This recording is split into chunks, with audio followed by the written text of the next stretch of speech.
Missing someone. Missing someone. Missing someone. With all your heart. Missing someone. With heart. What? Welcome back to another episode of Impulsive Thoughts. Joined here with Dan because Don is at WrestleMania. Fucking bastard. Sucks to be him. And Marisol is Colorado. Sucks to be her. Fucking Marisol. Donnie's in fucking meeting with Bailey and Rhea Ripley. We're not jealous at all. Not at all. No hate here at all. Nope, not at all. We're proud of you, Donnie. We're so happy for you, Donnie. I mean, I'm happy for Marisol, not Donnie. But that's neither here nor there. I can't be a hater. Oh, I'm a hater. I'm a hater. I mean, I can be, but with what he did, I can't be. Thinkers out there, Donnie had a meet and greet with Rhea Ripley, and he took time out of his own meet and greet to ask her to film a video for Easton and Rylan. So we have on tape forever Rhea Ripley saying hi to Easton and Rylan and telling them, "Mommy, your mommy's little," I don't know what she monsters, said. I think she said. I don't know. I'm gonna play. Jamie says she thinks she says little Martians. I Oh, think it could be Martians. I think maybe her accent, she's saying little munchkins. I don't know. But I she don't know, goes, I can't wait to meet you guys or something like that. I'm going to play the clip and then we'll eventually post it on Facebook. Rylan, Easton, hello. Mommy, dear, thank you for doing little Martians. I appreciate you guys so much. I said I'm going to make you soon. I can hear munchkins. Yeah, that's what I'm thinking maybe, but Jamie thinks it was Martians, and who knows? It's just the look on the girl's face, like, I'll never be able to pay Donnie back for that because of the video that he got of them.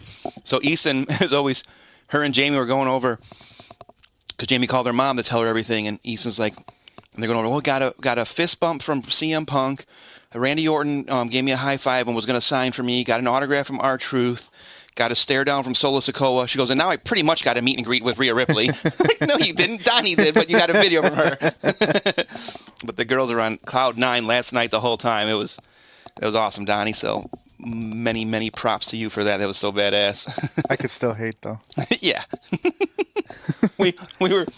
I'm gonna put Donnie on blast right now. He said he's like, I almost forgot the girl's name. He goes, I was almost blacking out. I was so nervous. He goes, I almost forgot the girl's name. He goes, and then he goes, yeah, then she gave me a hug. He goes, I'm never showering again. So yeah. That's cool though. She seems like she's super down to earth.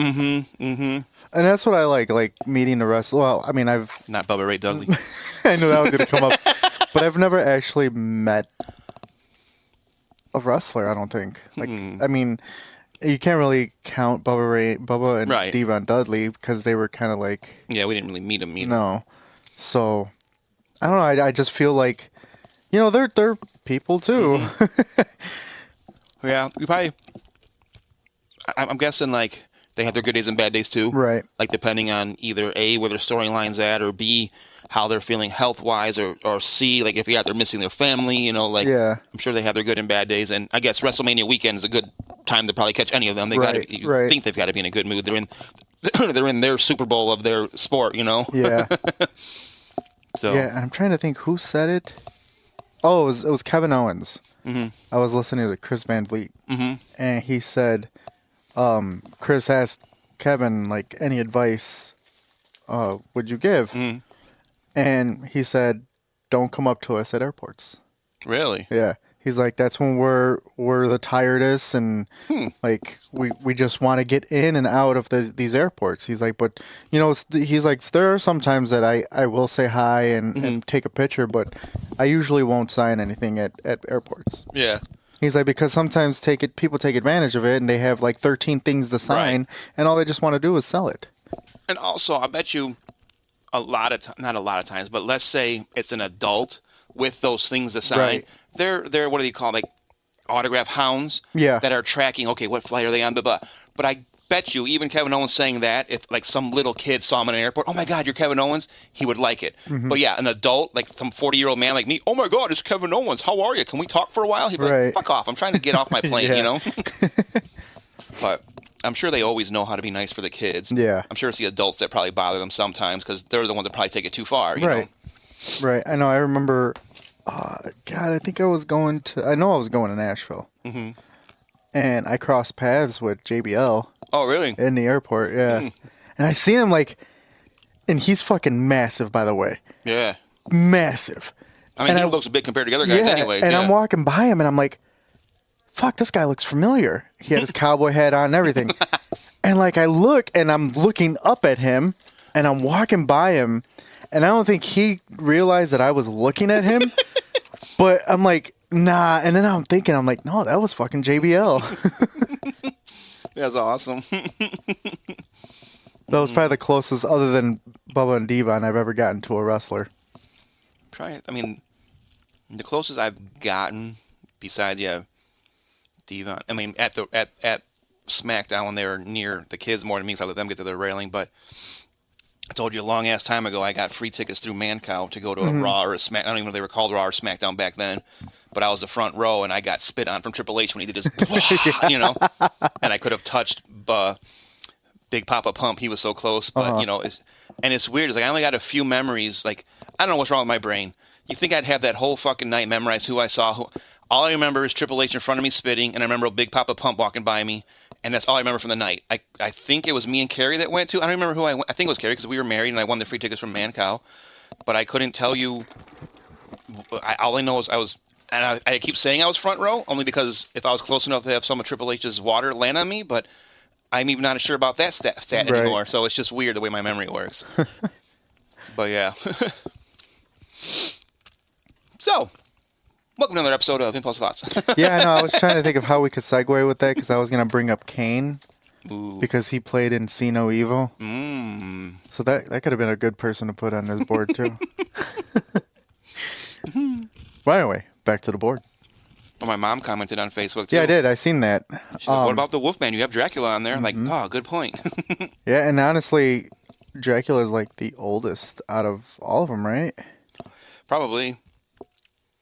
Zombies have been around forever, but I think the Dracula movie was probably the first one or one of the characters. And Wolfman would have been old, too. Yeah. And Wolfman could have been a good character because he's been many iterations, too, you know? Like...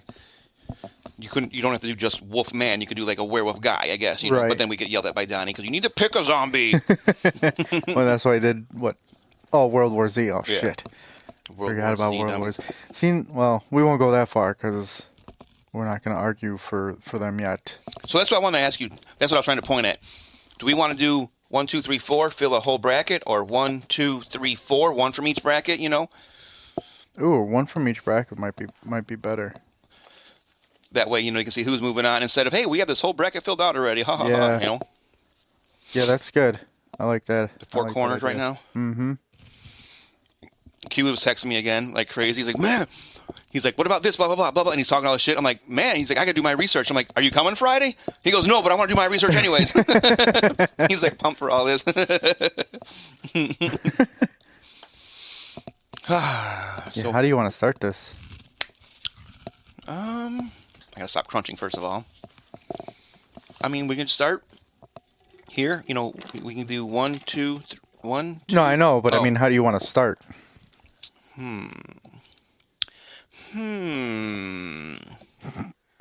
Survey says like okay, we can announce the matchup. You know, the first one we're talking about, and then So the good news about that first one is, I mean, not good news, but that's the one we talked about the most because it was the first one before. I'm like, wait a minute, we're only supposed to give a brief thing of it. I think we give. Here's the matchup we're talking about, and then maybe here we go. We talk about what we know about them, and then pull up official stats from online or whatever, you know. Kind of give like a little backstory, right? And that way, it also I think that'll kind of lead to the social relevance part of it, where if you know a lot more about someone, that means it's probably more relevant than this person because, hey, I know all about this person because all the movies I've seen of them, where someone who you know less about, you know what I mean? Yeah. And then we can pull up like, hey, this person, blah, blah, blah, this about them, and then it's like, okay, now like these are the official stats besides what our memory serves us, maybe. Also, it's going to boil down to the thinkers online. And that's why I'm hoping you guys listen to this and listen to some of the arguments instead of just, again, like I've said in the last episode, I like Candyman better than Jason. I'm voting for him, so. Right.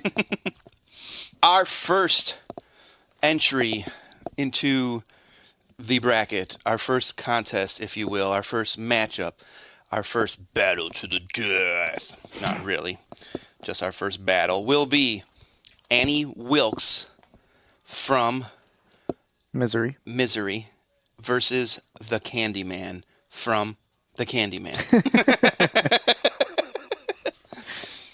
So, thinkers out there, again, this is our views as we remember them, plus we're going to do like stats and random shit. Like Lupe has a Wikipedia of horror villains, murder villains, blah, blah, blah, all that good shit. So it's going to be a lot of us, I think, talking about what we know, like its impact on us, plus stats and just random shit. And I think we also, with talking about it, we can finally discuss also with all the stats who would win in a straight-up face-off battle. But those who are listening and hopefully, I don't want to say doing this, air quote, the right way, but who are listening to this when you vote on the Facebook page, we're hoping you take everything into account. It's not just who would win in a fight.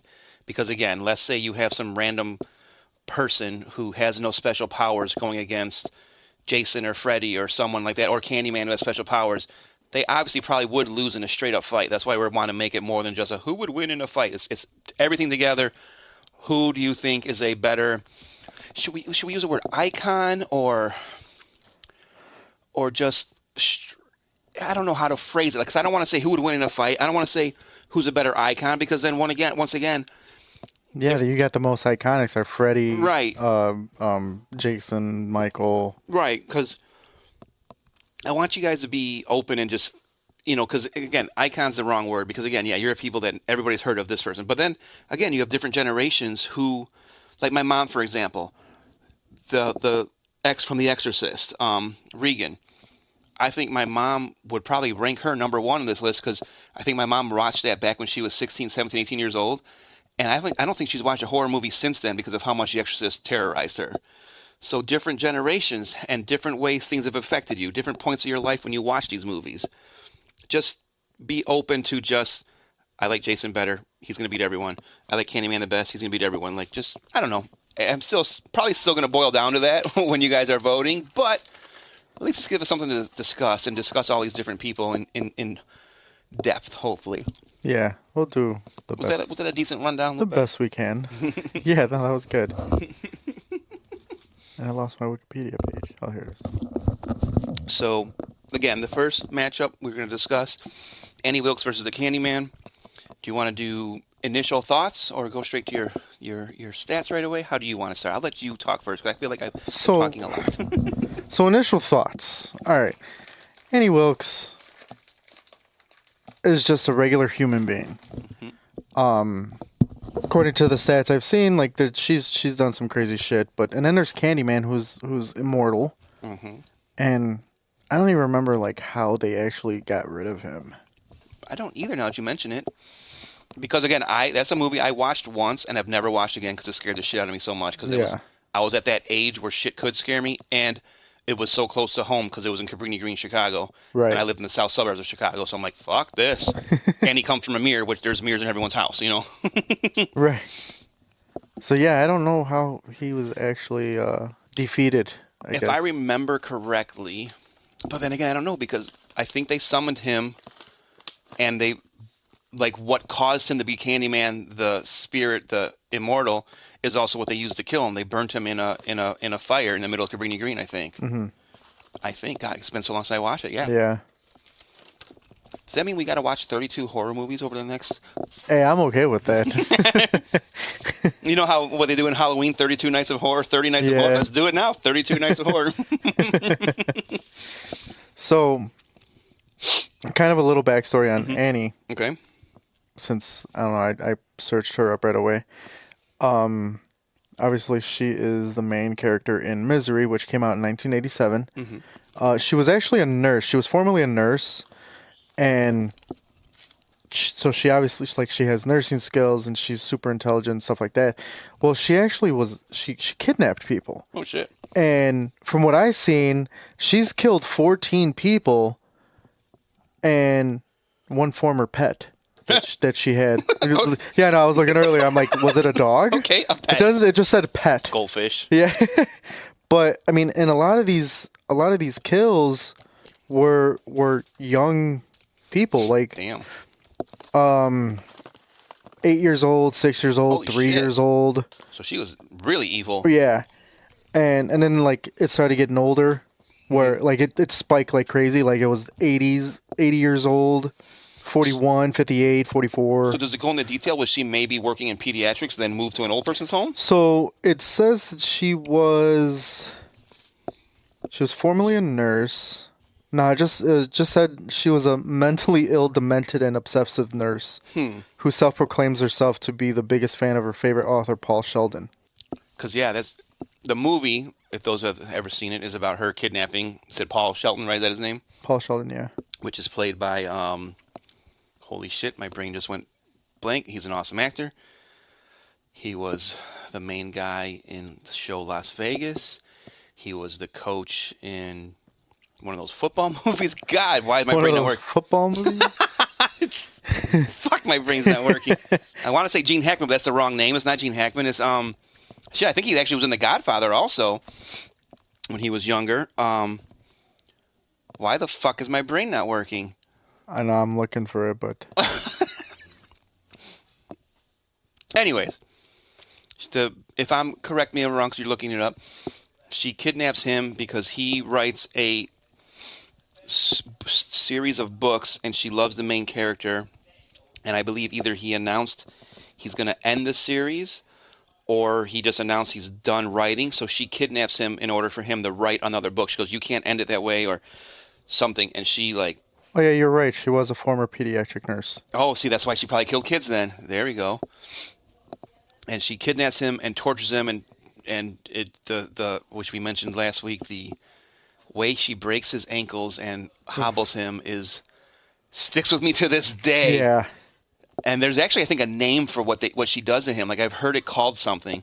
Anyways, he's laying in bed. Prepare to hear this. He's laying in bed, on his back. She puts between his legs, and he can't move, and puts up again on each side like a 4x4 between his legs. So picture he's laying in bed on his back, and he's got this 4x4 touching both ankles on both sides, keeping his legs spread apart. Just talking about it is like making me like. And she takes a sledgehammer from the outside of the bed and swings and breaks his ankles over the 2x4 on I just both got sides. the chills. Full body chills. Just snaps both his ankles over the 2x4 with the sledgehammer and hobbles him for. So that plays into the movie also, how he can't walk later when he's trying to get away, and how she keeps him there. And obviously, this is what I think the 80s was this made, or 90s, where cell phones weren't around yet, I think. 87, yeah. So I don't even think cell phones were an option. And of course, she cuts all the landlines and doesn't have part of the movie, obviously, there's a phone somewhere, I think, in the front room, and she goes out to get groceries, and he tries to crawl there and has to crawl back to his bed because he sees her coming back. And, oh my God, is he going to make it to bed in time? Is she going to see what's she going to do to him next? So yeah, if you have not seen Misery, it's a fucking great movie. Yeah, for that year, for it being that old of a movie, like holy shit, like it'll fuck with you. It still resonates to this day. Yeah, it holds up, I believe, and it comes from a Stephen King story. So, oh man, so that's the breakdown of Annie Wilkes. Is there more to her? So it's funny because in the movie. The way that she managed to quote unquote kidnap Paul was Paul's car. Paul's car. He went off the road in the result of a snowstorm, and it lands near her private property. That's right. She's like, oh my God. Yeah. So, and the crash caused a bilateral fracture of Paul's leg and rendered him unconscious. And she rescued him a short time later, and he wakes up in her house. Like, what a house to wake up to. Yes, that's right. He did. That's right. She didn't hunt him down. He just, yeah. And I think she wears a cross, and I think she's holy and all that shit, or says she is. And I think she's like, God wanted you to be here so you could finish the story or something. I think God placed you in my arms for this reason. I think. There's been so many fucking movies I've watched. I don't know if I'm mixing them all together, you know? Yeah, I mean, it says the whole story, but I'm not going to fucking read it word for word like some people. What? I don't know who does that. Not me, obviously. But that's kind of like A quick breakdown? quick breakdown of her. So then... Although one of her favorite movie quotes, or most famous movie quotes, her Annie's last words while choking and trying to kill Paul in the last fight, minutes before she dies, "I'm going to kill you, you lying cocksucker."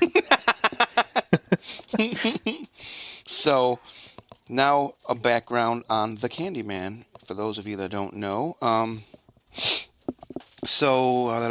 do I have it? So, the original Candyman movie was based on Clive Barker's short story, The Forbidden, and it centers on a graduate student, whose name is Helen Lyle, who investigates the Candyman urban legend while researching a thesis on urban myths in a Chicago housing project, also known as Cabrini Green. Candyman is a spectral figure with a hook for a hand, and he's believed to be a vengeful spirit who kills anyone who says his name 5 times in front of a mirror.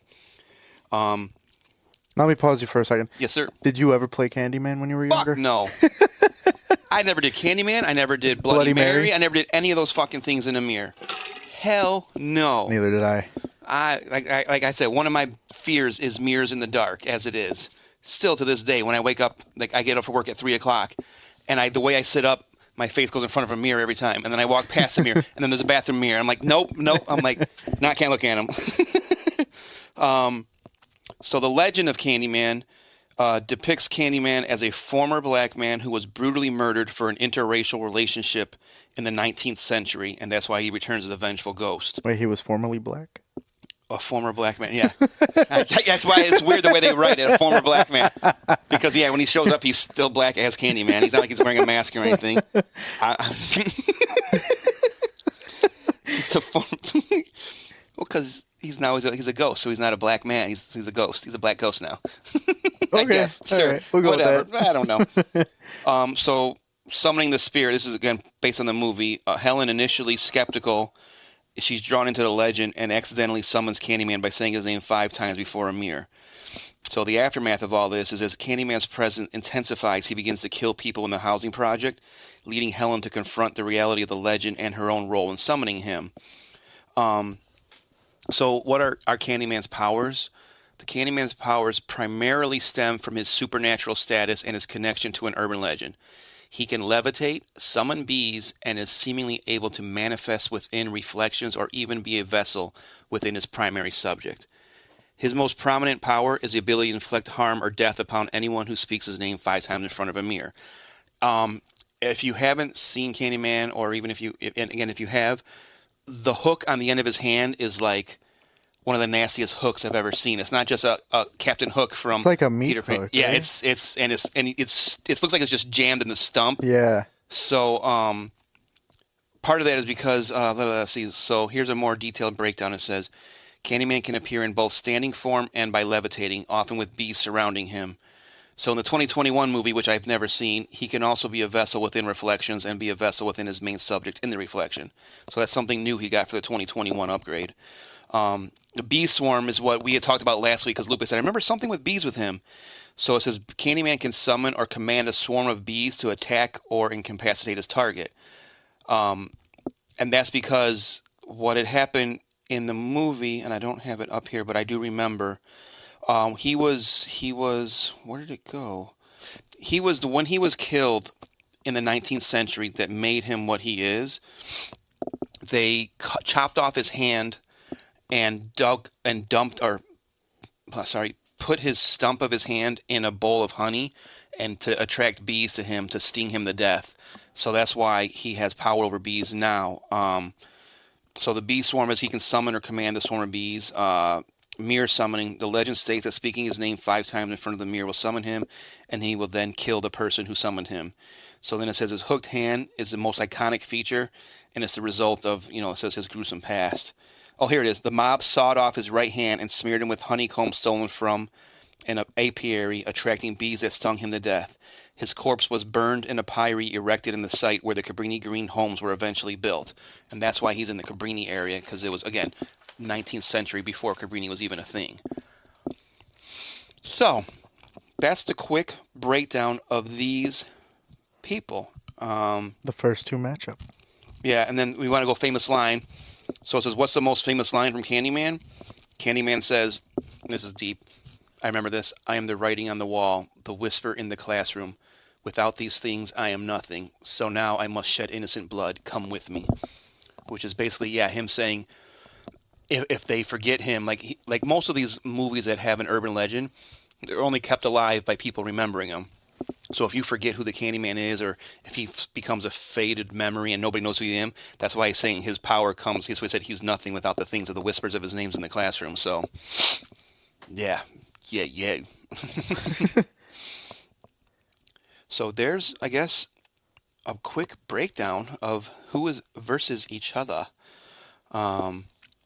You said, Lupe, in your murder stats, do you have body counts for them in that page you had, or no? So for Annie, I got 14 people, and then 14 people, and 14 people. It's because I was looking up Jeepers Creepers. Oh, okay. 14 people and one former pet.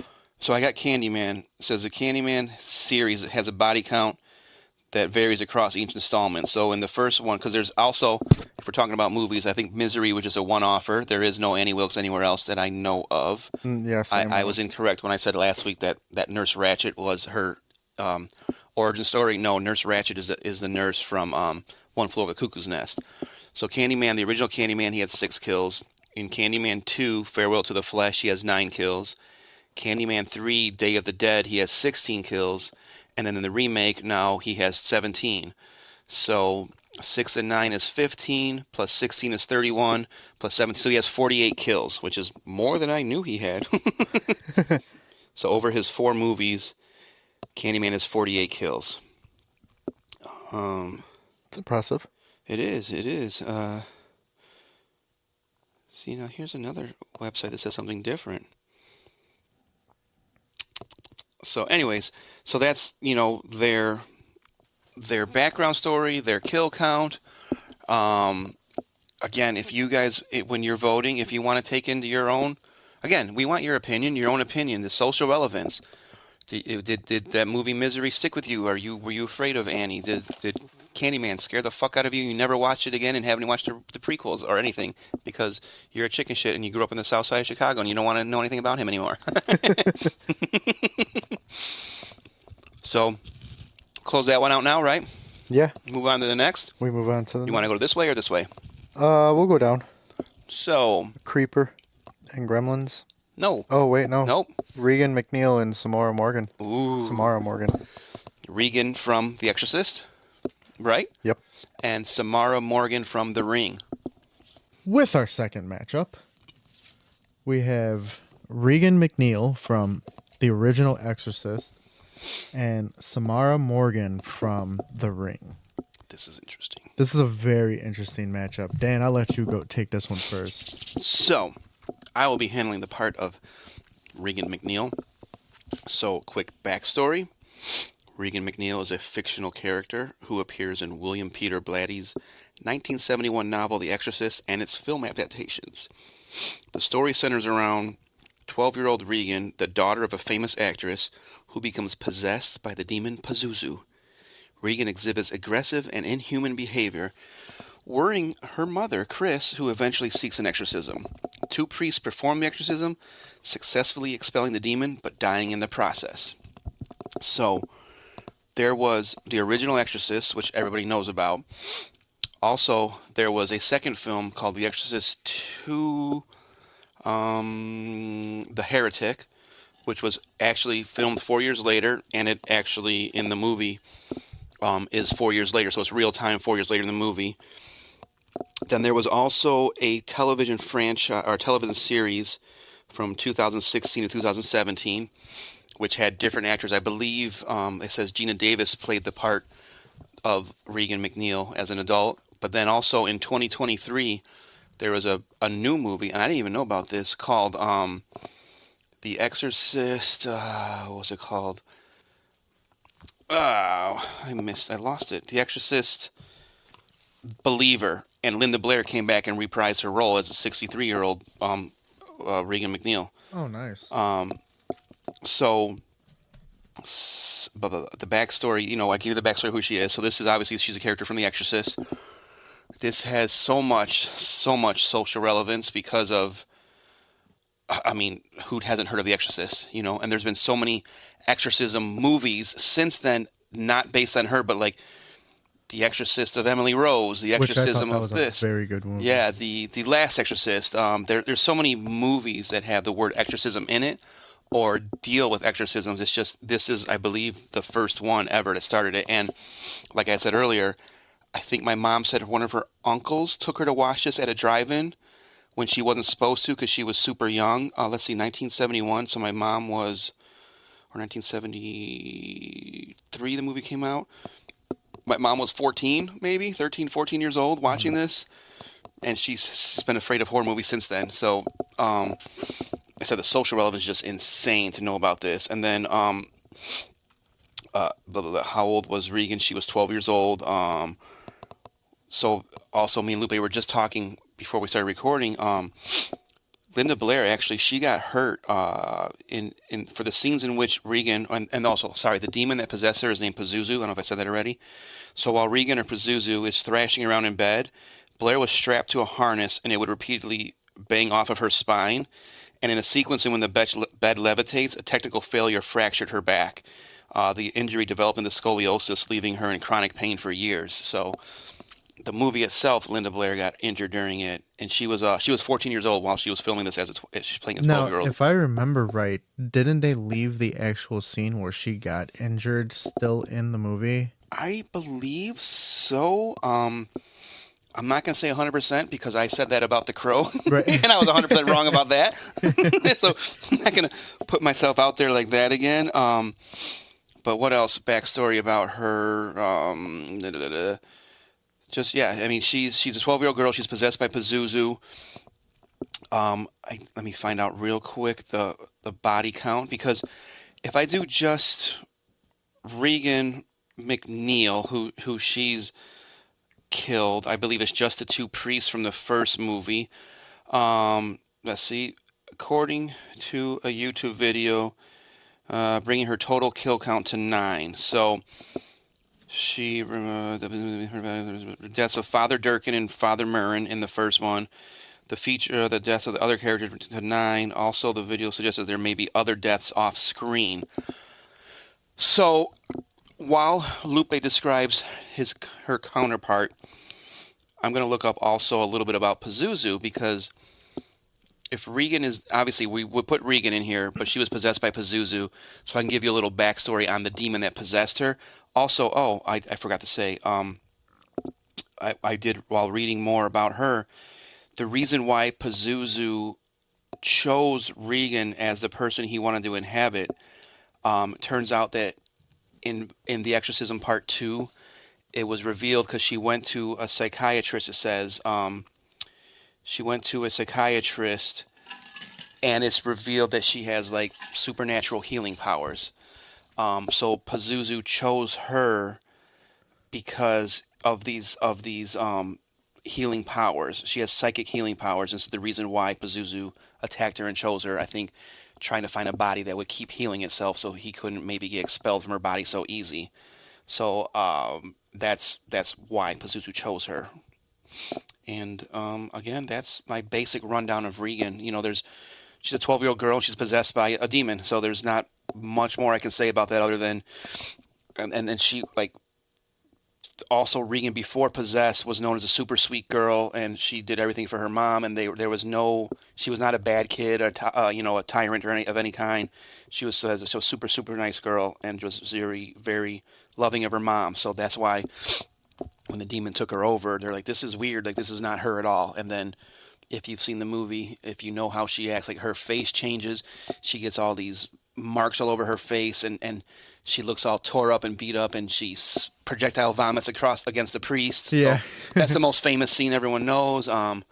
But yeah, it's creepy. It's creepy. It is. It is. And it's been a while since I've seen that movie. I'd like to rewatch that movie. That's actually a really good movie. Yeah. So, bring up your character. Dun dun dun. Now, when we did a little pause to do a little research, just to get a little backstory, but we were talking off air, and this matchup is like. It's kind of odd the way that these two matched up because they're so similar yet so different. So I did a little research on Samara Morgan from The Ring, and so I kind of go on the backstory on her. Her original name was Samara Osario, and So in 1970, a woman named Evelyn Osario was held captive in a basement of a sexually perverted priest named Burke. Burke raped her under captivity, which eventually impregnated Evelyn. Evelyn escaped captivity after 8.5 months and fled to a Christian hospital to give birth. When she gave birth to Samara.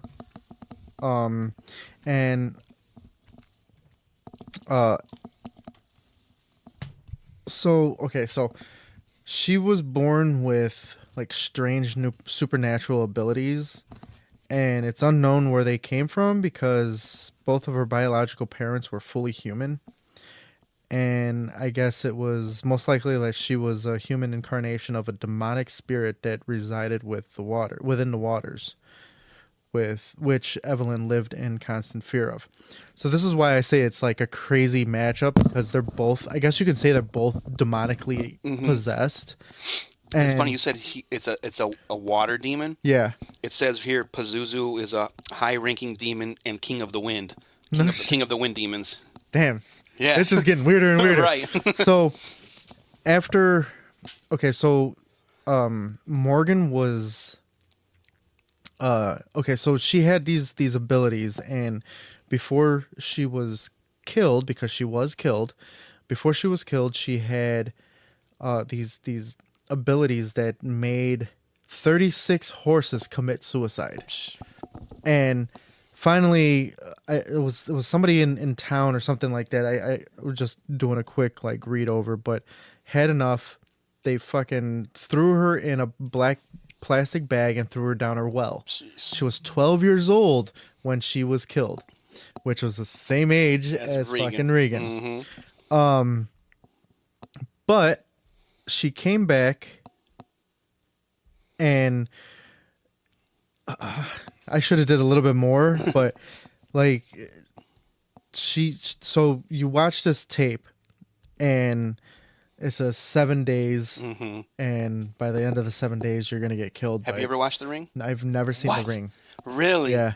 Wow. So that's why I'm kind of struggling to do it. But I like I said, I should have done a little bit more research. When did it come out? Does it say? It came out in 2001. So I probably haven't watched it since 2001. But that's another one that stuck with me. Like, 7 days. Yeah, because you watch this videotape. So fuck yeah, when VHS was a thing still, Yeah. Okay, go ahead. Sorry. So, but it says many years after Samara was thrown into a well, a set of rental cabins were built in Shelter Mountain Inn cabin. 12 in particular was built directly above the well, where it contained a TV set and a blank videotape inside. There it is. There it is. That's what I was looking for. Meanwhile, Samara returned to the living world as an evil spirit with long black hair concealing her hideously waterlogged face, which had the ability to frighten people to death. Seizing the opportunity to unleash her murderous agenda upon humanity, Samara burnt gruesome images, mainly flashbacks of her life, onto the blank videotape.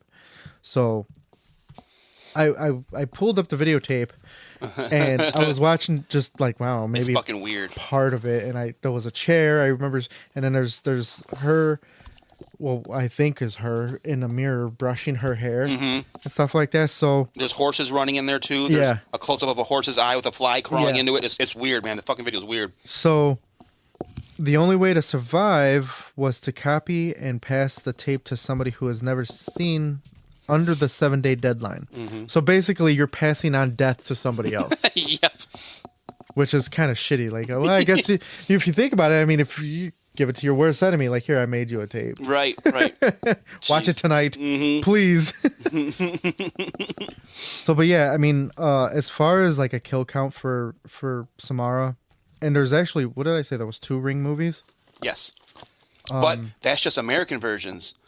Like I told you, the Ring, the American versions came from the Japanese myth, which if anyone knows, and I don't know a lot, I don't want to sound super ignorant, but Japanese horror movies are fucking creepy. So, and the history and like the way Japanese culture respect. You know how, again, you take your shoes off when you walk into this is in Japan. You take your shoes off when you walk into a building, and the respect level is high. So these Japanese horror movies, they play on that respect, and then the creep factor is fucking crazy. Oh, 100%. And I only know that because I actually did.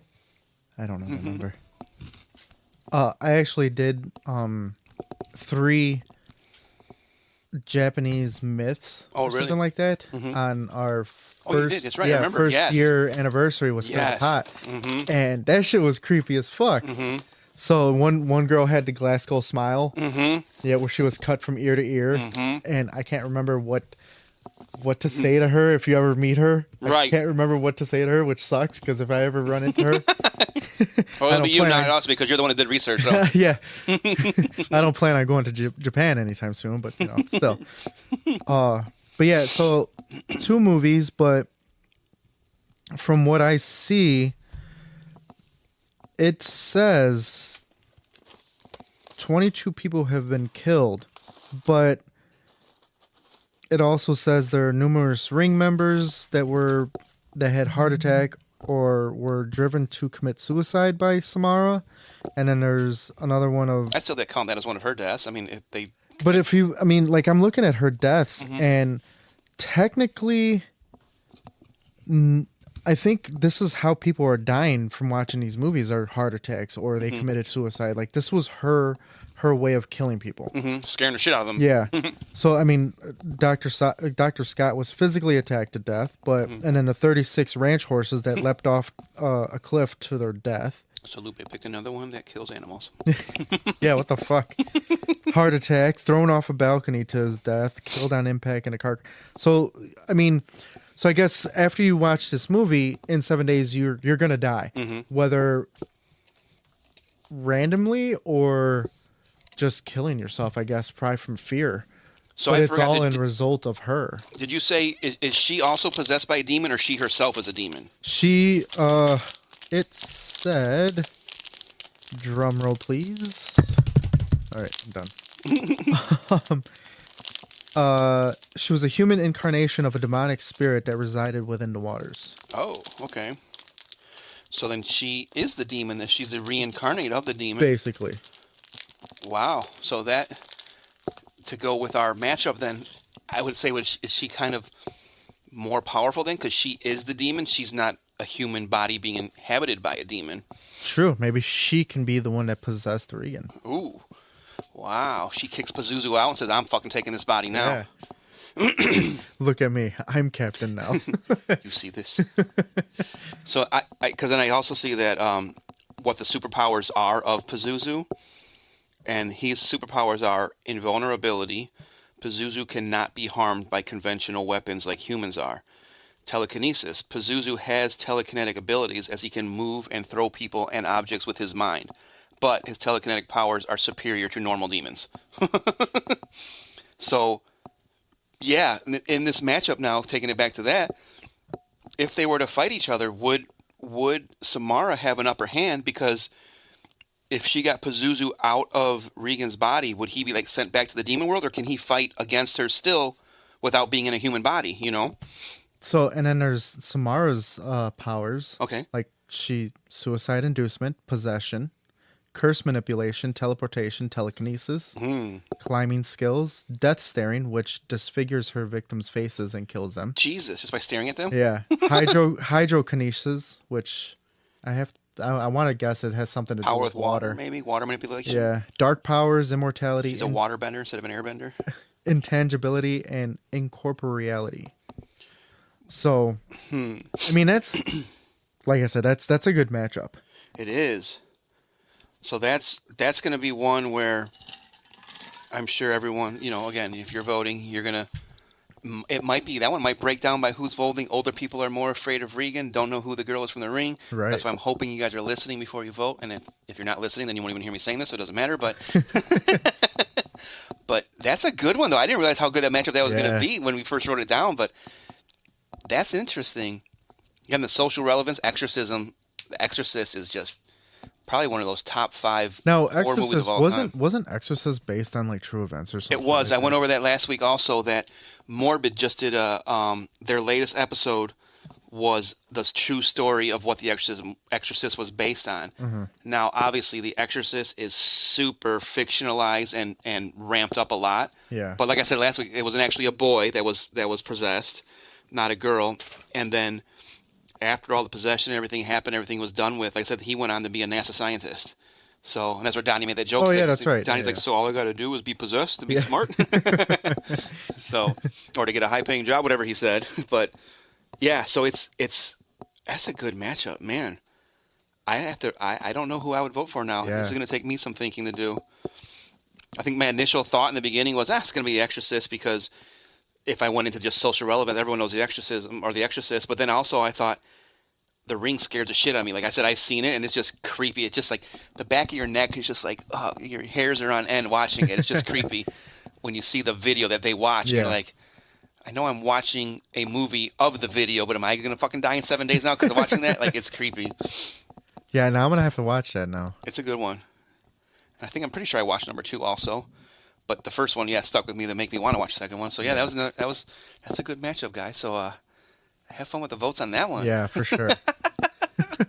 So then now, all right, we move on to our next matchup. Moving on. All right. Next matchup. Finish him. It's funny that you say that because, well, the next matchup is Freddy Krueger versus the Xenomorph. Ooh. And I say that's funny that you say that, finish him, because Freddy Krueger was actually in Mortal Kombat 11, I think. Was he really? Yeah. Wow. Yeah, they made that Mortal Kombat with all the horror icons in there. Jason, Michael, Freddy, Leatherface. Mm-hmm. You're right. They were all in there. Yeah, that was pretty cool. I never played it, but I've seen all those videos of the finishing moves from them. I did not know that when I said that. Yeah. That's crazy. So, do you want me to start? You can start with Sir Frederick Krueger. So, and I took Freddy Krueger because my brother tortured me when I was a kid with Freddy Krueger movies and the fucking what is it called? Nightmare on Elm Street. Yeah. But I meant the Claws. The nursery rhyme. Oh yeah. So also, like, piggyback off that, like I told you before, Freddy Krueger is one that scared the shit out of me. Like when I was younger, I didn't even want to watch him. He was probably one of the last original icons that actually watched one of his movies because the fact of, again, like let's go back to what I said about Candyman. I can avoid mirrors if I have to, like, in the dark and saying his name. Can't avoid dreams. You can't avoid fucking sleeping and what's in your dreams. So Freddy scared the fuck out And let me tell you, I've dreamt about Freddy Krueger more than once. Oh, yes. He is a scary son of a bitch. Yeah, for sure. And so I kind of go on his backstory. Mm-hmm.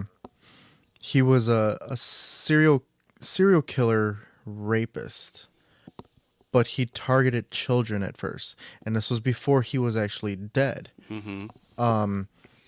When one of the movies has the backstory of him. When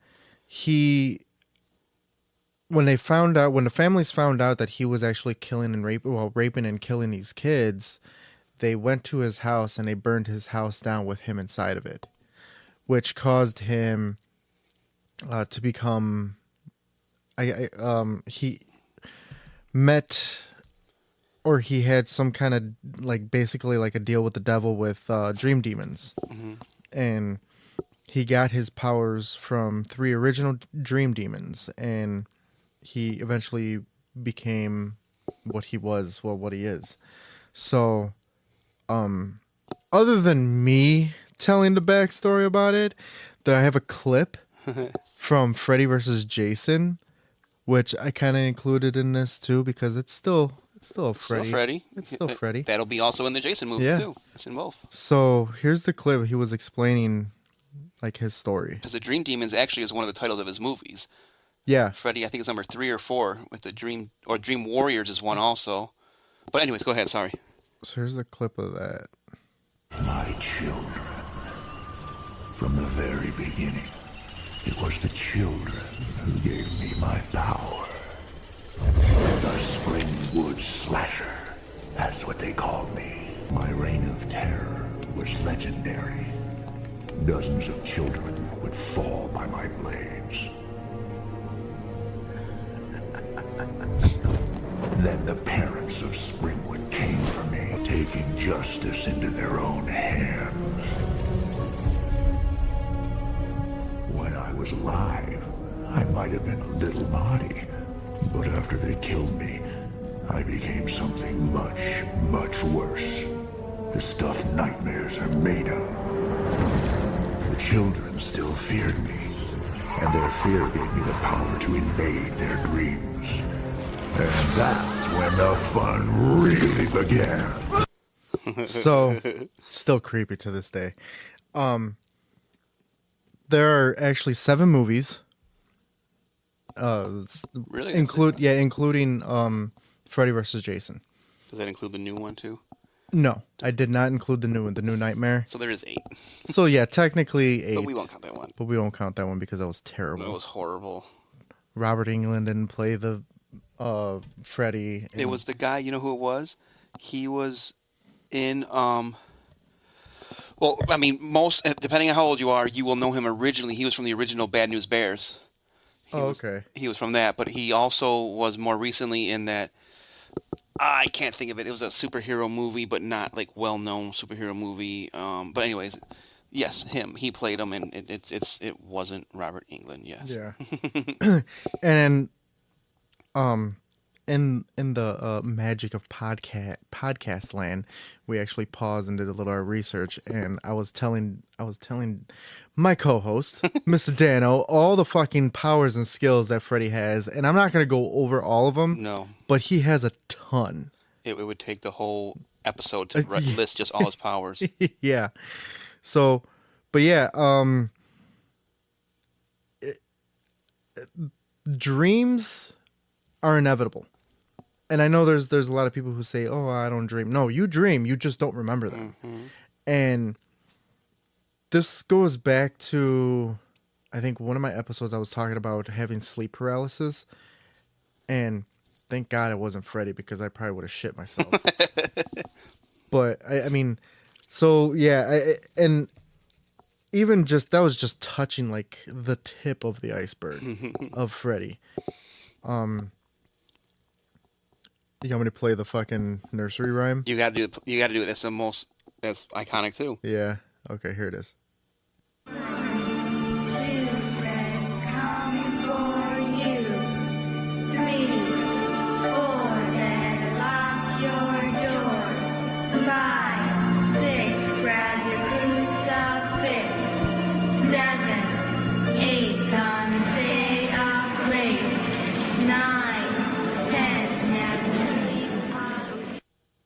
So, and then he was also featured in like a ton of different things. He was in like cameos and stuff and parodies. He was in Robot Chicken. Mm-hmm. He was in The Simpsons multiple times. He was in that stupid ass movie Stan Helsing. It was a terrible movie. I've never seen it. He was in South Park, Gravity Falls, Danny Phantom, Jesus. which Danny Phantom was a kids show. So's Gravity Falls. Is it really? Yeah, it's I've a never cartoon seen on it. Disney Channel. No shit. Yeah. He was in Tiny Toons, Wow. Family Guy, The Grim Tales from Down Below. So, and then like defeating him, from what I remember of Freddy vs. Jason, the way they defeated him was they were dreaming, but like they had to wake up the person at the right time. So when I don't even remember her name, but she was dreaming and she grabbed Freddy's sweater and then woke her up, and that was when he was in the real world. And the shit talking that Freddy does is hysterical. Like he's probably one, like out of all the movie monsters or antagonists, like he has probably the best shit talking. Yes. Yes, he's known for his sarcastic comments, and his smart ass wit, and that's what was missing from the remake. Also, besides not looking like him, the guy didn't have that shit. Now, whether it's the writers or Robert Englund himself who came up with that shit, I'm sorry, there cannot be another Freddy. And you cannot change my mind. There could not be another Freddy. Jason wears a mask. Michael wears a mask. Pennywise wears makeup, but it's a clown. Jigsaw mask. Scream mask. Everyone wears Freddy. It was Robert Englund's face with burnt makeup on it. It was him. And I'm sorry, he is Freddy. Right. So yeah, and that's another thing too. Like that's why he looks the way he looks, is because he was burned alive. Mm-hmm. So, and that too, that's a huge creep factor. Yeah. Jeez,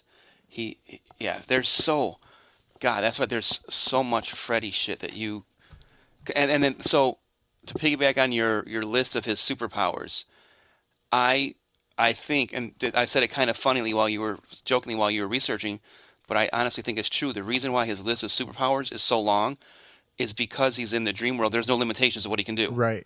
Like if you dream you can fly, oh wait, you're flying. If you have a nightmare that he has telekinesis, oh, he's got telekinesis.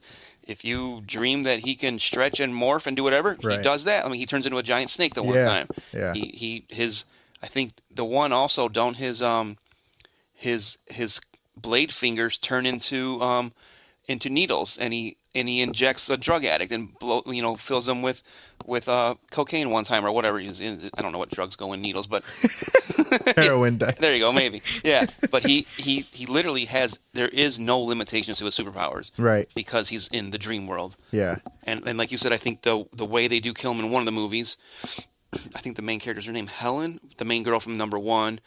Who she came back later, and I don't think it's Helen's not right. Something of the nature. But anyways, they set a timer, or they also burn her hand while she's asleep to wake her up. Like they have a way. I don't know how I forget. It's been so long. She notifies them in the real world, or she sets a timer that she has to find him like within the next 6 minutes, and she tells them to wake her up in 6 minutes, and she holds him, like bear hugs him, and brings him into the real world with her. So he becomes, air quote, mortal again, and can be harmed because he's not in the dream world anymore. Yeah, and that's how Jason managed to fucking decapitate him. Yep. So, but that's another thing too. Like when in Freddy vs. Jason, when Jason decapitated him at the very end. He winks. This was after the credits and everything. Like he's holding his head and he just looks and he's winking at the camera. Right. And so there was, and then there was another thing that I read, like to piggyback off of that movie. There was supposed to be it was a fan fiction type. Might have been a YouTube video or something, but it was him, Michael, Jason. Leatherface and Pinhead all were in the same movie. Chucky, I think you said too. Oh, and Chucky. I think you said originally it was him versus Oh no, Chucky. there was going to be another crossover. It was going to be Freddy versus Chucky. They've had, you know what, honestly, I don't know if you knew this. They've had all of those written and obviously because they know all these icons, they've had movies designed for them, but the fucking heads of these companies can't decide. Because I think Jason, just again, Jason might be 20th Century Fox. Freddy might be with, whatever another company. Right. Someone else might be with MGM Grand. And they can't decide who's going to make the money off of it. Right. Instead of coming together, and there's been talks about Michael Myers versus Jason fucking forever. But they can't come to who's going to be the head? Is it going to be Michael versus Jason or Jason versus Michael? Is 20th Century Fox getting the credit or is MGM Grand getting the credit? And they can't, nobody will sign off to give them permission to use their likeness in their movies. Yeah. So that's why none of these fucking happened. That's why it was amazing when Freddy versus Jason happened. Right. Because everybody wants to see these guys in a fucking movie. Yeah, that'd be awesome. Yeah, and I think the one was, because, Jason goes multiple places. I think it was Jason was going to go to Haddonfield for some reason, like he was, and that's where he was going to meet with Michael in Haddonfield, so that's how that was supposed to happen, and then it never fucking happened. Like, maybe one day. God, I can dream, man. So across 7 movies, It could be 8. I don't know. But he has a total of 79 kills. Dang. It's a good kill count. Yeah, it's not bad. It's lower in Respectable. the yeah. It's lower within the main main guys like Jason and Michael and everything like that. But again, if any of you have, I mean, if you're listening to us and you're into this, I'm sure you've watched these. I'm hoping you see Jason goes to a camp counselor or campground and kills 15 to 20 people at a time. Right. Michael goes crazy and kills crowds of people. Freddy is usually terrorizing one or two or a group of 5 friends like throughout a whole movie. Yeah. He's not in a cornfield killing a whole party of people. Right. He's and that's the scary thing about him too, is the way he torments you and just hounds you throughout the movie. Like, it's and him that's another trying to thing get too. you. Like to get his power, he needs the fear of people. Mm-hmm. You know, when they have nightmares and everything like that. That's how he's able to kill. Mm-hmm. Kind of like I mentioned with the whole Candyman. A lot of these people, if you forget who he is, they lose their power. Right. Like Candyman the myth. That's like the quote I said. He's like, I get my strength from that. Yeah. And in one of the movies, I think it even says that the town is safe until some girl comes in and like, who's this Freddy Krueger guy? And it reawakens people's memories, and all of a sudden Freddy gets his powers back. Yeah. Yeah. Fucking Freddy. So that is Freddy. Like I said, that's the tip of the iceberg. I mean, there's so much more that I've seen, but yeah, the movies. I mean, again, he's on my Mount Rushmore of horror icons. 100%, yeah. And I think social relevance of him. You can't mention Freddy Krueger without someone knowing, even if they're not a horror fan. And anyone sees the red and green or red and blue, whatever, depending on how good your picture was, his striped sweater. Yeah. If you have a claw of hand claws, Wolverine, even people joke around that, Wolverine and Freddy are the same because of that whole, I mean, there's jokes just because when you see claws coming out of a hand, you think of Freddy, it's hard not to think of Freddy. Like, yeah. He's creepalicious. So, now that I've kind of, helped you talk about your guy, we're going to talk about someone that you, off air again, let me know you don't really know much about. I don't know much about him at all. If anything at all. So, the Xenomorph from the Alien movies. First appearance, 1979 was the original Alien movie against Sigourney Weaver as Ripley. There has been, if my count is correct, let me see, 1, 2, 3, 4, 5, 6, 7, 8, 9, 10 movies featuring xenomorphs. The original series, air quote series, was Alien, and then Aliens, then Alien 3, then Alien Resurrection was the original timeline. Then there was a prequel series that was Prometheus, then Alien Covenant, Alien Romulus, and then there's also 3 spin-off series where it's Alien versus Predator, then Aliens with the S again versus Predators, then Requiem. So 10 movies altogether. And now in my research, I did find out, which Lupe watched me in real time, get super excited. In mid-2025, there's supposed to be a TV series on FX on Hulu called Alien Earth. And it's going to be, I think if I read correctly, it's supposed to be a prequel series before the 1979 film happened. But, oh my God, with today's technology, with the Alien movie, I'm fucking excited for this shit. But a brief background of what a xenomorph. He's also known as, air quote, the alien, is a deadly, hostile, and hive-based extraterrestrial species from the Alien science fiction horror film series. Xenomorphs are, this is going to probably be a fake word, but endoparasitoids that require a host to reproduce, and their appearance varies depending on that host. The human phenotype, which means that the host was a human body, is typically 7 to 9 feet tall and weighs 400 to 600 pounds, with a muscular tail and large curved head.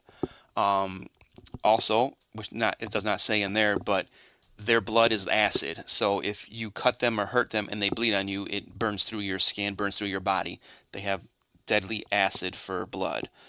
Now, Lupe also watched me in real time try to find a kill count for the aliens, and it is impossible. I found one Reddit page where some girl from France went through the series and she said, I apologize, but I'm using what I think is and this is also from 2018. So there was only 6 movies when she went through it. And her kill count was based on also off-screen stuff where where they say a whole colony was killed by the aliens, so she puts like 1,000 people in that colony. This happened, this happened, this happened. So her kill count, again, just based on, I think, 6 movies, not even 10. So before the last 4 movies even came out, she was at over 5,000 people killed by these aliens. Jesus. And in that same time frame, she had about 200 or 300 of the xenomorphs were killed themselves. Because again, if you've never seen it, Lupe, but they are a hive colony. Like you'll see multiple eggs, and they open up, and all the aliens pop out. Like it's insane.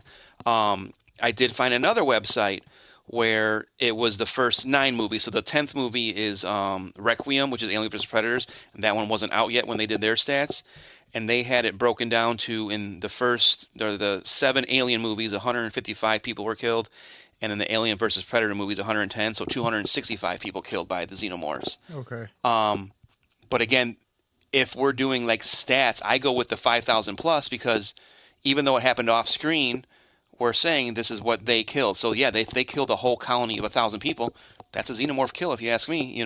So it's hard to get an actual count of how, but these xenomorphs are deadly. I did. Let's see where to go. Okay. Come on, Dan. You had it all saved, and now it's gone. I had their whole strengths and weaknesses. Yeah, I was just looking at that too. Like they have a ton of fucking Okay. So abilities. yeah, appearance. They are often referred to as biomechanical, bipedal creatures characterized by a skeletal exoskeleton-like appearance and a long, flexible tail.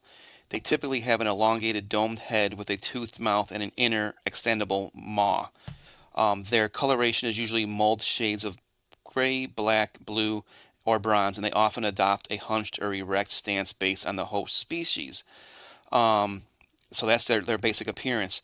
Their weaknesses, xenomorphs are highly durable, but they're not entirely invulnerable. They show some weaknesses, including susceptibility to extreme temperatures, both hot and cold, and certain types of weaponry, particularly flamethrowers and heavy caliber firearms. Again, if you watch the movies, they use flamethrowers to keep them at bay. And again, like rocket launchers and machine guns that shoot 5,000 rounds at a time. Their strengths, they're incredibly strong, possessing exoskeletons that can withstand significant force and injuries. They're also known for their immense strength, able to easily overpower and subdue even powerful prey like the predators. Their claws and bite force are also formidable weapons capable of causing significant damage. They're crazy. Like these, it's hard to, what am I saying?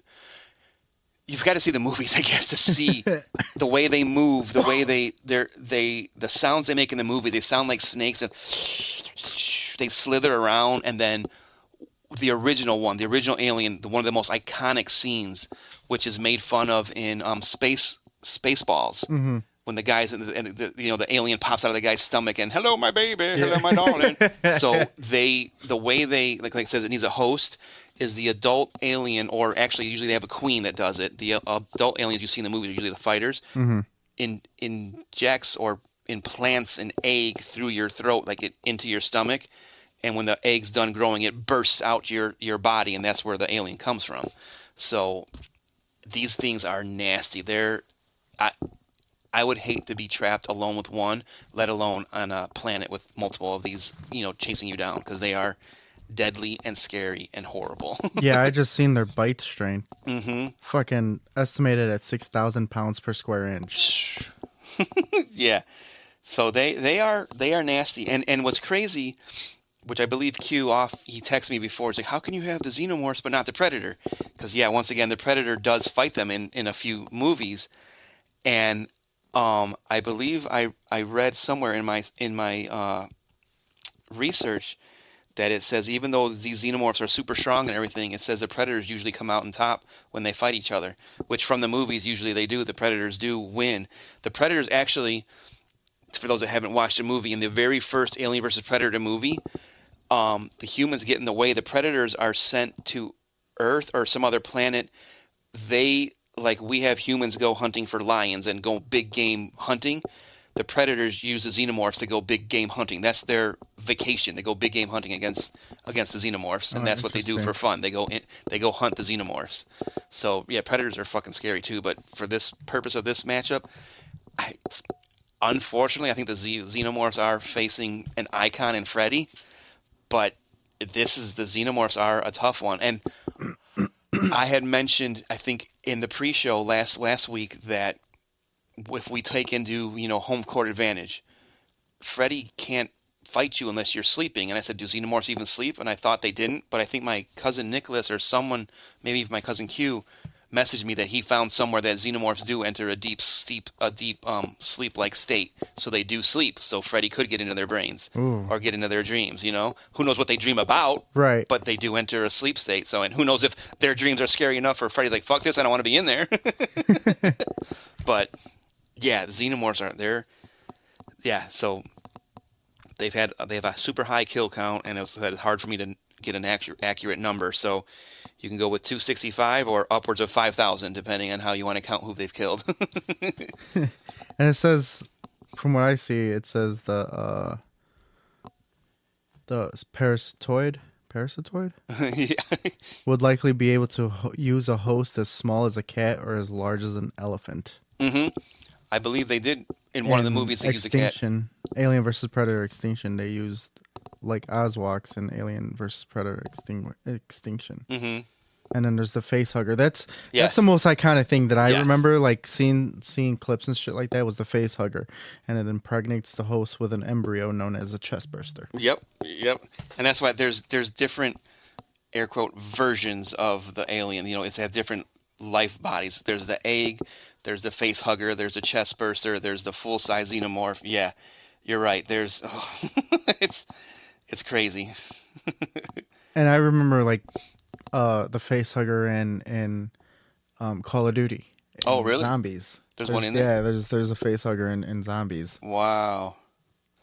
If Jamie's listening to this, she'll remember when we're playing the fucking Transit. Mm-hmm. And I think it's Black Ops 2, could be. I don't remember.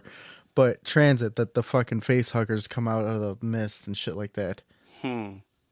Oh, so here I just read, said the xenomorphs are considered the ultimate prey by the Yautja, or the predators, where only the most skilled hunters choose to hunt them.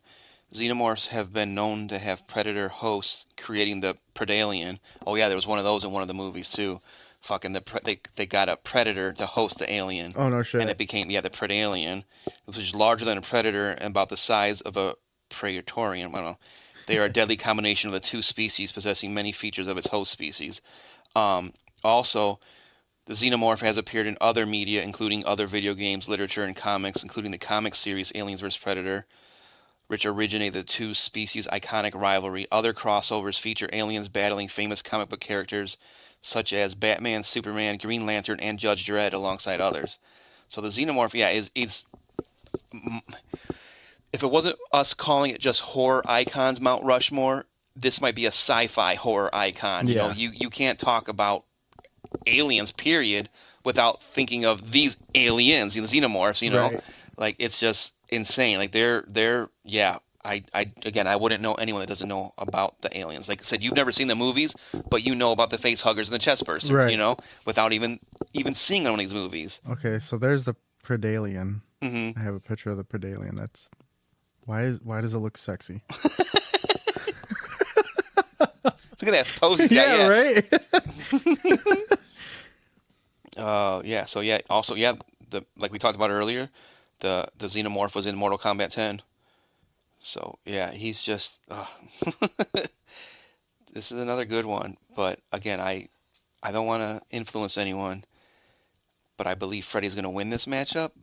But this freaking xenomorph is definitely a force to be reckoned with. I mean, if you think about it, like it's very possible that Freddy would take it, because are they smart enough to know that they have to bring him to the real world? Right. Not only that, but because Freddy can enter their dreams, and he doesn't have to. If Freddy's, what's the word I'm looking for? Unkillable in the dream world, and he doesn't have to worry about their acid blood burning him. Right. He can cut him up whatever they want to. So this might be where Freddy does have the advantage. Again, it's a bad matchup for the Xenomorph right away. But like, let's say he was facing off against Michael or Jason.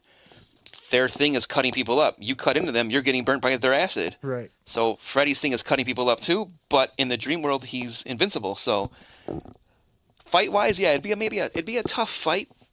But social relevance, again, a tough one. Freddy's horror icon. I call the Xenomorphs a sci-fi icon. This is a tough one, people. I hope you put some thought into this one when you're voting. And they're also susceptible words susceptible to extreme heat as much as with extreme cold. I said that already. You did. And that's where, again, one of the movies that when they're in their egg pod form, you can see like thousands, millions of eggs just in this whole area. They take a huge flamethrower and just fucking toast all their eggs. Did you say the daylight and limited camouflage options? I did not say that. Ooh. But yeah, these Xenomorphs are, they're scary in their own way. Can you imagine if that's actually what aliens look like? Yeah, everybody thinks they're little tiny green men or tall green men or someone nice, but they're these fucking scary ass shit that'll, yeah. Burn you with acid. You got a lot of homework to do, Lupe. You've got to watch The Ring. You've got to watch alien movies. So they were in Family Guy. They were in South Park. Oh, yep. Conker's Bad Fur Day, which was a video game on Nintendo 64. Love that game.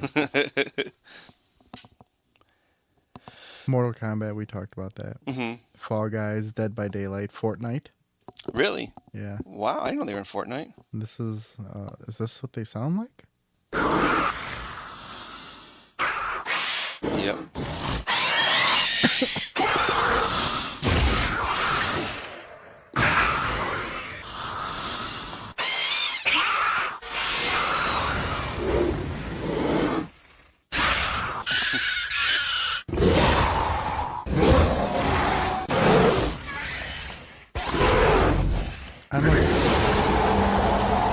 I'm assuming that was multiple clips. Yeah, okay. Yeah. Just different noises they make throughout the movies, depending on when they're chasing you, blah blah blah blah blah. That kind of shit. That sounds like Godzilla almost, right?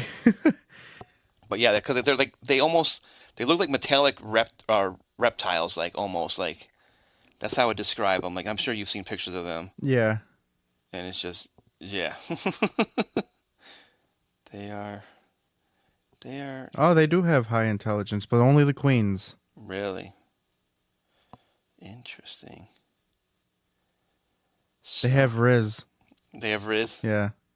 Their ability, it just says his abilities are charisma. Charisma, fighting skills, wall climbing, adhesion, stealth, intimidation, master tacticians, and humane strength. Inhuman strength. Inhumane. They have inhumane strength. Oh, shit. That's an interesting matchup, though. It is. Like I said, I think it was a poor draw by the Xenomorph to go against Freddy so quick. But, again, the thinkers surprise us, Let's see what you think. So, we will move along to our next matchup. And our last matchup of the episode. Week? Yeah, week. There you go. Episode of the week? Would be Jaws. From Jaws. And Death. From Final Destination. Not just Death in general. Because I feel like Death in general would just win automatically. Right. Death is undefeated. We've talked about that before. Yeah. There's two things. How's that old saying? There's two definites in life. Death Paying and taxes. and dying. Yep. So I will start off with Sir Bruce the Shark, a.k.a. Jaws. Hello. Oh, wait, that's Bruce from Finding Nemo. But that's why I told you, and you were surprised by that they named him that because that was the mechanical shark from Jaws. His name was Bruce. They named the shark Bruce. So, Jaws, the original movie, came out in 1975. there was, for those of you that don't know, 3 sequels. There was Jaws 2 that came out in 1978.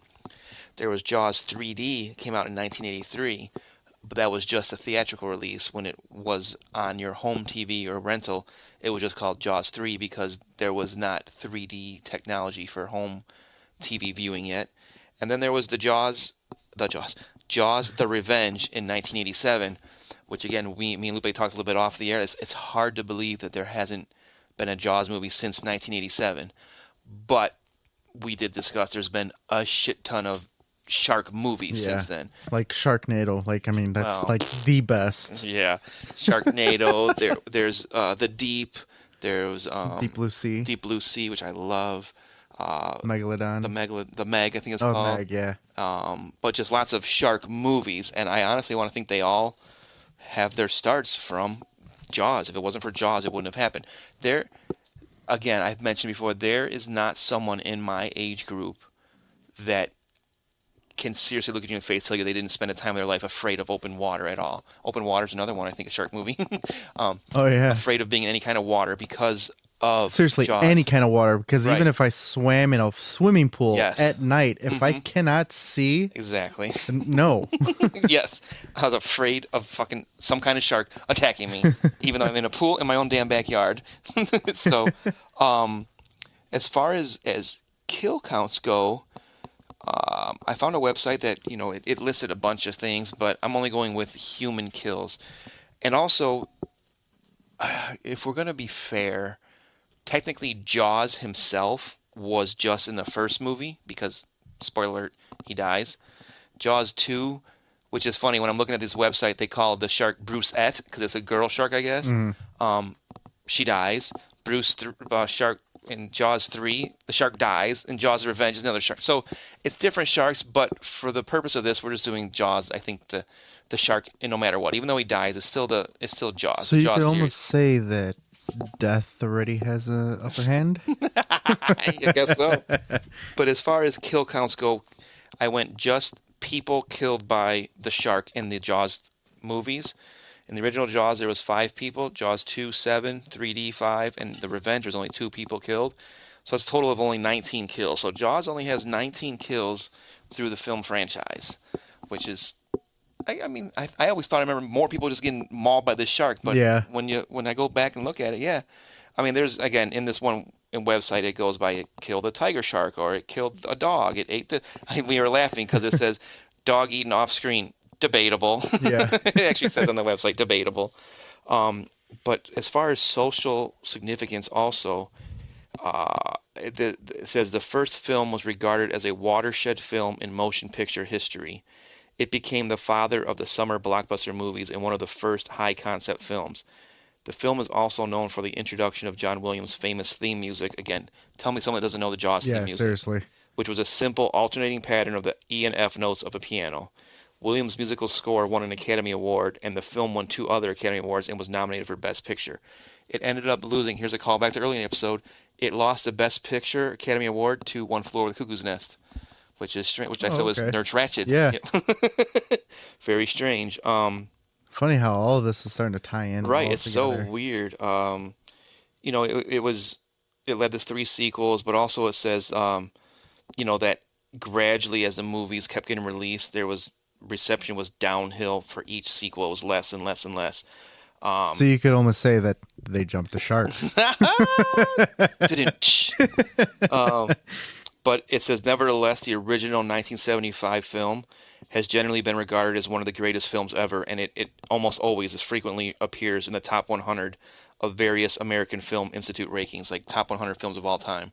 It's one of the best films ever, but like I said, it started the summer blockbuster thing. I do have a slight breakdown of the films. Jaws 1975, the original Jaws, directed by Steven Spielberg, is based off of Peter Bentley's novel, the same name. For those of you who don't know, it tells the story of Police Chief Martin Brody, played by Roy Schneider, of Amity Island, a fictional summer resort town, and his quest to protect beachgoers from a great white shark by closing the beach. That's, the basics of the movie. Jaws 2 The first sequel depicts the same town 4 years after the events of the original Jaws, when another great white shark arrives on the shores of the fictional seaside resort of Amity Island. This one's directed by Jeanette Szwarek, and it also stars Roy Schneider as Police Chief Martin Brody, who after a series of deaths and disappearances suspects that the culprit is another shark. Again, he has trouble making the town believe that, yada, yada, yada. Steven Spielberg was asked to direct Jaws 2, but he said he would only make another Jaws film if it were a prequel focusing on the sinking of the USS Indianapolis. Oh, okay. Now, I don't know if you know the story of the USS Indianapolis. Morbid just did an episode on that. Holy fuck. Talk about something I would not want to be a part of. It's a warship, I think during World War II, that got hit by a torpedo, and literally these soldiers spent 1 week, 2 weeks in water, shark-infested water, with just being picked off one by one, just eaten by sharks. Shit. And fucking crazy. Yeah, Morbid did an episode on this recently, and it's insane. Like, when I heard that, I'm like, holy fuck, like the shit these people went through. Then there was Jaws 3D in 1983, and the plot of Jaws 3D moves away from Amity Island, and it goes to SeaWorld in Florida. Now, I've watched Jaws 3D, and I think from what I've read, it's considered one of the worst in the whole series. Mm-hmm. But it's creepy because it says right here, a water-themed park with underwater tunnels and lagoons. So you're in this theme park, and there's tunnels. You're under the ocean, and it scares the shit out of me because, yeah, they show the shark coming and batting his face, ramming the tube, and the tube bursts open, and now you're in the ocean with the fucking sharks because, kind of, again, Deep Blue Sea kind of goes like that. But as the park prepares to open, it's infiltrated by a baby great white shark, which attacks and kills water skiers and park employees. Once the baby shark is captured, it becomes apparent that a much larger shark, the mother, is present. So the characters of Martin's Brody's sons, who were in the first two films, their characters are developed further in this one. Dennis Quaid actually plays his son Michael Brody, and that's the basis of this one. The events of the earlier films are implied through Sean's dislike, which is one of, again, the chief's son's name, by the dislike of water because of, air quote, or not air quote, but quote, something that happened when he was a kid. So according to the press statements for Jaws, The Revenge, which is Jaws 4, the events and character development from Jaws 3D are independent from the rest of the series. So that goes to here, Jaws The Revenge, the fourth and final film, sees a storyline returning to Amity Island, but it ignores anything that happened in Jaws 3D. No mention is made to Michael's girlfriend from the previous film, or his career change from engineer at SeaWorld to a marine biologist. In fact, one of the Universal Studios press releases for Jaws The Revenge omits Jaws 3D entirely by referring to Jaws The Revenge as the third film of a remarkable Jaws trilogy. So it doesn't even mention Jaws 3D at all. So by the start of this film, it is said that Martin Brody, who's the chief from the first movie, had died of a heart attack, although his wife, Ellen, claims that he died through fear of the shark. Her youngest son, Sean, now working as a police deputy in Amityville, is dispatched to clear a log from a buoy. As he does so, he's attacked and killed by a shark. Ellen becomes convinced that a shark is deliberately victimizing her family to the deaths of the first two sharks. So that's the basics of the whole film series. And again, I mean, the relevance of the first one is no one ever talks about Jaws 2, Jaws 3D, or Jaws The Revenge. It's just Jaws, the original one. And that's, think about it, something from 1975, the effect it has on anyone that's ever seen it. Still, again, your fear of going in the water. You're 10 years younger than me. I'm 10 years old. Like, my cousin Jay, who's 2 years older than me, even he's like, fucking shit freaked me out. He's like, I've been afraid of water since then. So it's so crazy. There's the social relevance, and his kill count's not high, but you can't talk about shark movies without talking about Jaws. And I believe, once again, every single shark movie since Jaws has to nod its head towards Jaws, because where else would that idea come from, you know? And that's again, there's not much to say about Jaws. I believe he's at a distinct disadvantage to anyone he would be fighting in here, except, again, when we expand it to social relevance and not just who would win in a fight, because unless he's fighting someone in the water, sharks die outside of water, you know? Unless they manage to breathe out of the water, then that's a whole. They get a different- scuba suit that fills it with water, you know. Scuba Steve. So that's my quick rundown of Jaws. And this is there's not much to say about this this matchup. Yeah. Also, Q, I know you're listening, so I'm ready to fucking sit in your pool and watch Jaws. Yes, we are trying to. Yeah, we haven't talked about that in a couple months, but Q's birthday is June 11th, and I believe Friday the 13th is June 13th. So Q has mentioned sitting in inner tubes in the pool at night watching Jaws, and maybe even Friday the 13th, just scary movies while sitting in the dark in a pool. And you'll see me cry like a little bitch. We'll make the drive to Batavia instead of you coming out this way. Okay, so Jaws is going to go up against Death from Final Destination. Now, if we just use Death in general, obviously Death would win no matter what. Mm-hmm. But since we're going to do, like, with movies and everything like that, we are going with the Final Destination. And so to start off with the 5 movies that have come out, the 6th one on its way out. There's only been 5 so far then, yeah. huh? Okay. The total kill count is 524 people. Jesus Christ, are you serious? Yeah. Because the whole airplane, right? The whole airplane, The roller coaster? the roller coaster, the pile up. Oh, shit. I never thought about it that way. The NASCAR Oh, race. fuck, yeah. And what was the other one?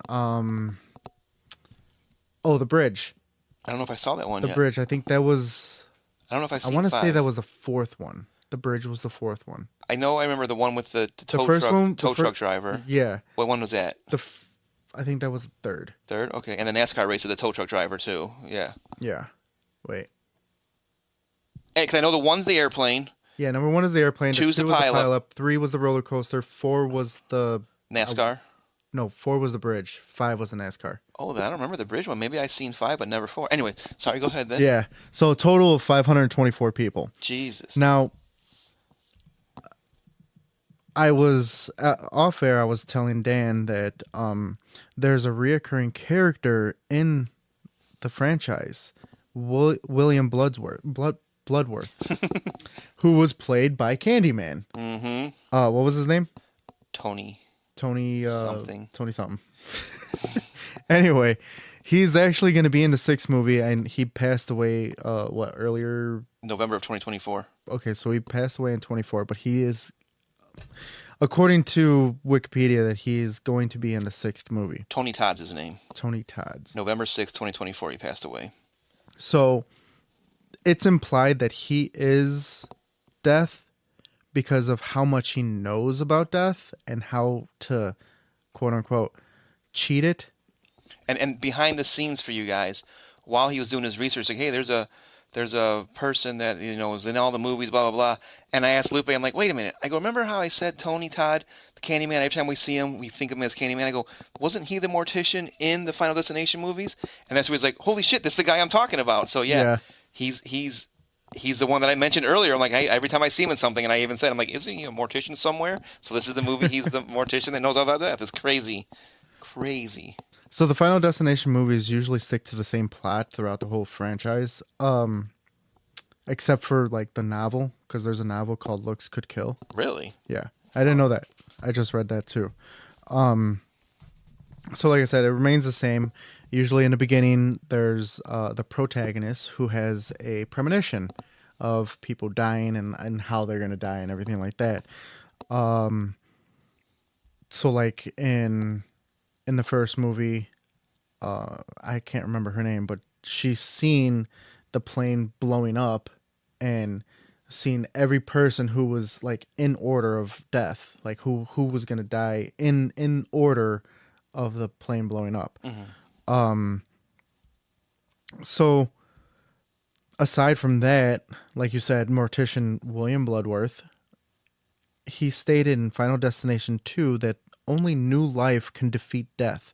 So in the second movie, there was a girl that was pregnant, and they tried to keep her alive as throughout the whole entire movie, and she finally had the baby at the end, which completely and I know, like, I completely jumped ahead, but it completely like stops death. Now, when I say it stops death, in the premonition, it shows which person is going to die in which order. So after the person has the premonition, they usually manage to save the people or manage to get these people off of the plane or the roller coaster or everything like that, and then Death comes after them in the order they were supposed to die in the premonition. The premonition actually happens, and then these people are still alive, which they were supposed to die in that premonition, or in that event, yeah. And throughout the movie, in the order of the premonition, they die one by one. Like I remember the one, other than the fucking tanning bed one, the most notable one that I remember was the guy sitting in a drive-thru, and he's beeping at the person in front of him, and somebody's vehicle got away from it. Was like a could have been a FedEx truck or something if I remember. It got away from him. It was barreling down the hill, and it fucking rear ends the guy, and the fucking motor shoots. It hits him so hard that the motor ends up like slicing his face open with the fan. Jeez. Yeah, I'm trying to remember. That was I think in the third one with the roller coaster. Okay. So, and that's another thing too. Like, it's kind of has like a very humorous way of people dying. Like the guy who was lifting weights and the fucking the plates fucking came and smashed his head. Yep. Well, I remember one of the ones I remember the most, probably because it's the first one I've seen the most times, is Stifler with the thing coming off the train track. And oh my God, speaking of which, we literally, so next to the softball fields that Easton plays on is a train track. And Rylan had practice one day, and Easton and her friend Penelope were playing, and a train started going by. And the girls are getting closer to the tracks. Like, oh, we want to stand here next to them. I'm like, no! I'm like, have you guys ever seen Final Destination? No, and they obviously haven't. But I'm like, what if some piece of something, the train hits something, it comes off, cuts your head off? Like, literally, so there you go, social relevance. Final Destination has stuck with me my whole life, too. Oh, okay. So you were right, Dan. You haven't seen the fifth one. I haven't? The fifth one was the bridge. Okay. But, so yeah, and then I honestly, I think this is what...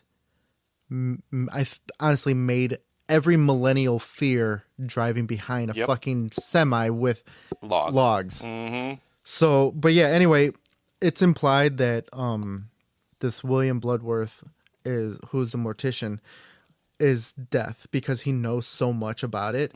Like he's telling him like pretty much like how to cheat it, like that another thing too, like so in the fifth movie, Bloodworth also reveals to the survivors of the bridge collapse that they can avoid death if they take someone else's life by killing another person. Oh. That theory is proven when Peter kills Agent Jim Block with a handgun, acquiring his remaining days. However, spoiler alert, I haven't seen 5 yet. Oh, my bad. That's fine. However, as he develops a paranoia that pushes him to kill Molly Harper, the only person on Sam Lawton's vision, and Sam's girlfriend, that wasn't supposed to die on the bridge, he ends up dead anyway when Sam stabs him with a cooking skewer. Whoa. Passing Block's life to him, but consequently causing Molly to cheat death, adding her to the list and causing both Sam and her to die aboard Flight 180. The fifth movie is actually a prequel to the first one. Say 180, yeah, that's the flight from the first movie. So, another thing too is death is very strict about the order. Like there was a guy who was trying to kill himself, and he had a revolver, 6-shooter, and he tried to shoot himself in the head 6 times, and all bullets locked up on him. Weird. He also tried to drown himself, and that didn't happen. So I think he also tried to hang himself, and that didn't work. Was that also the fifth movie? No, it could have been. I don't know. Interesting. No, it was actually a third. It was a third. And yeah, the deaths in Final Destination are very elaborate too. It's almost like you ever seen those videos where the guy's like making breakfast and he pushes his fork down here, which makes a marble go this way, which does Right. this, which does this, which does this. You know, and it's interesting the elaborate setups they have for Yeah, what for is death. what is that fucking called? There's probably is a word. Yeah, fuck. I'll think of it. But, But yeah, it's very like and in a way, a domino effect. yes, and in a way, not quite, but I would say like the death scenes in Final Destination kind of are like in the Saw movies, you know, where they're like, oh man, like, Yeah. I can't believe that happened. Like again, like driving behind the truck, the tanning bed, like you got stuck in it. There's one where the girl's in the dentist, and you know. Again, the way the movie plays it out, like, oh my God, that's going to fall on her. The scalpel's going to fall on her, but it doesn't. Something Right. else happened. Her eyeball flies out the window and Yeah. lands on the, you know, it's just random. Yeah, it's cool. The death scenes are different and very highly imaginative. Yeah. So, but I mean, that's pretty much like the breakdown of Final Destination and death. And death. So this one, again, going to the thinkers, depending on your age and what you've watched and what's affected your life, you know, you might be like, nope, Jaws freaked me out so bad, I'm voting for the fucking shark. You know, I'm not voting for Final Destination. Or you could be like, yeah, I've never driven behind a car with logs on it ever since that came out, however long ago, and you know, afraid of that shit. So there's so many. Fun fact for me: every time I go to Six Flags, I always say I shouldn't have watched Final Destination before I got on here. Yes. So yeah, that's a quick rundown of that last one. Then Yeah. There's not a lot of details to go into for those two. Like Jaws is Jaws. There's a kill count. There's a shark in the water. You know, it's Yeah. not. But like Samara, or whatever, and Regan, there's all that history behind them, Right. and a lot of background information and shit, and Freddy and everything. There's all those background stuff, but these two, there's not much. It's death. You know what I mean? Right. And it's a shark. So yeah, that's our final bracket for this week's episode, everyone. Yeah, I give it some thought. Give us some feedback. I'm gonna, depending on when you edit this. Oh, because you got to work Monday. Right. So, I'll try to edit as soon as I can. so it'll be dropping Monday or Tuesday. My plan is if you're listening to this and you listen to it the day it drops, the brackets will come out a day or two later because I want to give everyone time to listen to our arguments and not just vote based on, again, I like Jaws. Right. I like the fucking guy from here. I want you to like give some thought to it, you know? Yeah, and shit. I mean, even argue on there too. Like, Yeah. like say what you think too. Yeah, like give us your feedback 100%. That's what we're looking for is your guys' thoughts and input, and you forgot this part and your research didn't tell you this, or hey, when I was a kid, I was possessed and you know, Exorcist bothers me the most. Also, if you were possessed when you were younger, we have an interview for you. Yes. Definitely. But I guess, I mean, I don't know if there's much else. I don't think so. I think we covered it with all the fucking brackets, man. Yeah. I'm proud of this episode so far. Yeah, it's gonna be good. I like this. I like the way we're doing it this time. Yeah, and it won't show up on the recording, but maybe we'll actually do a little research beforehand instead of pausing, Right. coming back 20 minutes later. Okay, here we go. Yeah. Because I mean, according to the board, it says we've been recording for 2 hours, but we've actually been here for every bit of 3. I think I got here I got here like 5:30. Oh shit! It's Yeah. 9 o'clock. Yeah. Yeah, I got here at 5:30 because that's when Rylan started her Holy shit. her dance class. But all right. But yeah, all right, thinkers. Obviously, you can find us on all your major podcast platforms, on Instagram at impulsivethoughts_pod. On the Facebook at Impulsive Thoughts.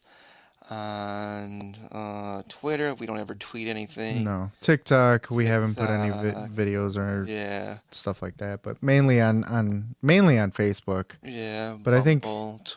I think for this episode, I'm gonna put the pictures of our verses this week on Instagram. Yeah. So, Oh, cool. Our verses, our yeah, matchups. our matchups. You sound like my kids. It's a versus. It's someone versus someone. Like they always do a versus. And yeah. Anyways. So, Loopster, hit my music. For sure.